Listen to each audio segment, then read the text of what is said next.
सीतापुर गांव में रहती थी एक चुड़ैल, लेकिन इस बात से गांव के लोग अनजान थे। जब तक पूरे गांव की एक एक औरत के गहने मेरे पास नहीं आ जाते, मैं इस गांव को छोड़कर नहीं जाऊंगी, चाहे इसके लिए मुझे लोगों को गायब भी क्यों ना करना पड़े।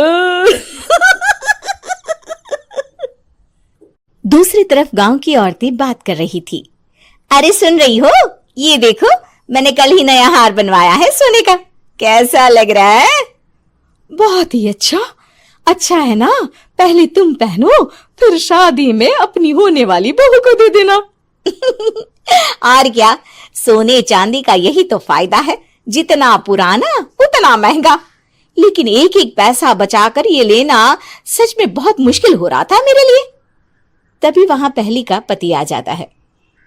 गांव में एक औरत के घर के सोने के सारे गहने चोरी हो गए। लोग बातें बना रहे कि गांव में कोई चोर घुस आया है जो घर की कोई चीज को हाथ नहीं लगाता, पर सिर्फ सोने के गहनों को ही चुराता है। अब तुम ना अपने ये गहने संभाल कर रखना। हे भगवान, ये क्या बोल रहे हैं? ये तो वही बात हो गई कि गांव बसा नहीं और लुटेरे पहले आ गए। दूसरी तरफ गांव के ही एक घर में रंजना रहती थी। उसके पति का गांव में चाउमीन का ठेला था। एक दिन उसके घर में एक औरत आती है।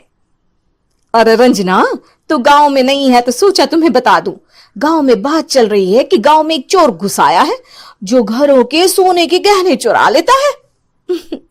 अरे मैं तो सिर्फ ये कान की छोटी सी बाली ही सोने की पहनती हूँ, बाकी गहने तो मैंने गांव के बैंक में लाकर रखे हैं। ये क्या होता है? ना बाबा ना, हमारे गांव की औरतें तो गहने अपने पास ही रखती है। जब कहीं जाना हो तो बस अलमारी से गहने निकालो और पहन लो। दूसरी तरफ एक औरत हाथ में टोटके वाली छोटी सी गुड़िया लेकर घर में चली आती है। अरे कोई है? घर की औरत है क्या? क्या है ये गुड़िया? ये कोई ऐसी वैसी गुड़िया नहीं है, ये जादुई गुड़िया है। इसको घर की अलमारी में रखना। अगर तुम्हारे घर पर किसी की बुरी नजर होगी तो रात भर में ये पतली सी गुड़िया मोटी हो जाएगी। मैं कल आकर ये गुड़िया ले जाऊंगी और तुम्हारे घर की सारी बुरी नजर छूट जाएगी, समझी? अरे वाह, ये तो बहुत कमाल की गुड़िया है, दे दो। कितने की है एक? अरे नहीं नहीं नहीं, ये फ्री की है। मेरा काम इस पूरे गांव को बुरी नजर से दूर रखने का है। हाँ। भली औरत उसके हाथ से वो गुड़िया लेकर अलमारी में रख देती है। लेकिन अगली सुबह जब वो उस गुड़िया को देखती है तो पतली सी गुड़िया मोटी हो चुकी होती है। हे भगवान, ये क्या? किसने मेरे घर को बुरी नजर से बांध रखा था? तभी वो गुड़िया वाली भी आ जाती है।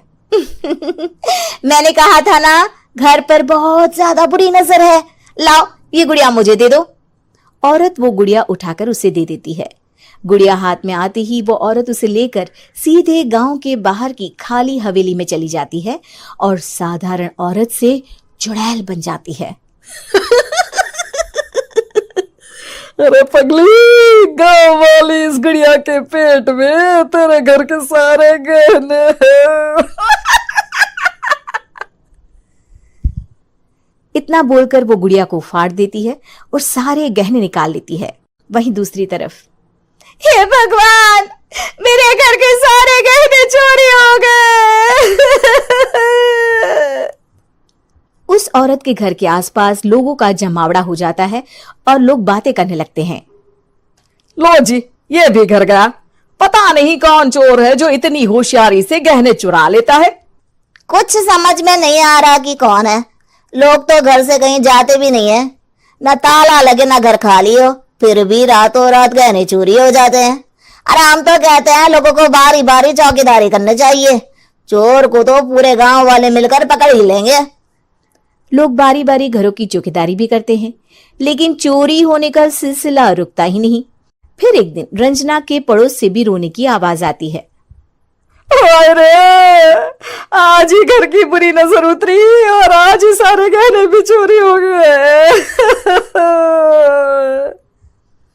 कैसी बुरी नजर? क्या हुआ था? तभी वहां उस औरत का पति भी आ जाता है जिसके घर में गहनों की चोरी हुई थी।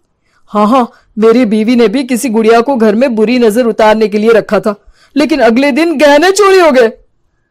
अब रंजना को कुछ कुछ बात समझ में आ जाती है। वो गांव वालों से कहती है, देखिए अब आप लोग चिंता ना करें, जल्द ही चोर पकड़ा जाएगा। उस नजर उतारने वाली गुड़िया को आज मेरे घर कोई भेज देना। फिर क्या था, चुड़ैल को लोग रंजना के घर भेजते हैं। पहली बार देखा है कोई खुद लुटने को तैयार बैठा है। तो तू है जिसे घर की बुरी नजर उतारनी है? ये ले गुड़िया, ये सुबह तक मोटी हो गई तो समझो तुमको और तुम्हारे घर वालों को नजर लगी है। हाँ हाँ, मैंने काफी सुना है। तुम ये गुड़िया मेरे घर छोड़ देना। अरे क्यों नहीं, कल सुबह आऊंगी जब गुड़िया तुम्हारे घर की सारी बुरी नजर लेकर मोटी हो जाएगी, ठीक है? अब क्या था, रात को रंजना ने पूरी नजर गुड़िया पर रखी। वो अपने पति और गांव के कुछ लोगों को घर की खिड़की से घर के अंदर नजर रखने को कह देती है, और फिर जो नजारा सब देखते हैं वो हैरान करने वाला होता है। गुड़िया धीरे से अलमारी खोलकर बाहर आती है। अलमारी के सारे गहने लेकर घर में जहां जहां गहने होते हैं वो लेकर अपने मुंह से खा जाती है। वो जितने गहने खाती उतनी ही मोटी हो जाती और फिर अलमारी में बंद हो जाती है। गांव वाले डर के मारे वहीं बेहोश हो जाते हैं। लेकिन सुबह जब वो औरत गुड़िया लेने आती है, रंजना उसका सामना करती है। ये देखो, गुड़िया कितनी मोटी हो गई है। लगता है मेरे घर में बहुत लोगों की नजर लगी है। लाला, ये गुड़िया मुझे दे दे। अरे बहुत कीमती गुड़िया है ये। तेरे घर की सारी बुरी नजर मैं गांव के बाहर वाली हवेली में फेंक आती हूँ। शाम को फिर लोगों के घर इसे लेकर जाना है ना। इसमें तो मेरी जान बसती है, जान। रंजना गुड़िया को चुड़ैल की तरफ बढ़ा देती है, लेकिन फिर वापस ले लेती है और गुड़िया के हाथ मोड़ देती है। जैसे ही गुड़िया के हाथ मोड़ती है, चुड़ैल का हाथ भी मुड़ जाता है। अच्छा, तो ये वो गुड़िया है जिसमें तुम्हारी जान बसती है। अब सुन चुड़ैल, तेरी सारी हकीकत सबके सामने आ गई है। या तो गांव वालों के गहने लौटा दे, नहीं तो मैं इस गुड़िया की गर्दन मोड़ दूंगी। चुड़ैल डर जाती है। अरे नहीं नहीं, मेरी गुड़िया दे दो, मैं सबके गहने वापस कर दूंगी। ठीक है, अब भी जा और सबके सारे गहने वापस कर। चल निकल यहां से। चुड़ैल सबके गहने लौटा कर रंजना के पास आती है। ला दे मेरी गुड़िया रंजना, इसके अंदर के गहने निकाल ले, लेकिन गुड़िया वापस दे दे। लेकिन रंजना जानती थी कि जैसे ही गुड़िया चुड़ैल को देगी उसकी शक्ति वापस आ जाएगी। चुड़ैल, तू तो चुड़ैल ही रहेगी, ये मैं जानती हूँ। अरे नहीं नहीं नहीं, मैं गांव छोड़कर चली जाऊंगी, किसी को परेशान नहीं करूंगी, वादा करती हूँ मैं। लेकिन रंजना उसकी एक बात नहीं सुनती और गुड़िया का सर उसके शरीर से अलग कर देती है।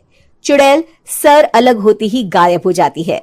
गांव वाले रंजना के साहस और बुद्धि की खूब प्रशंसा करते हैं।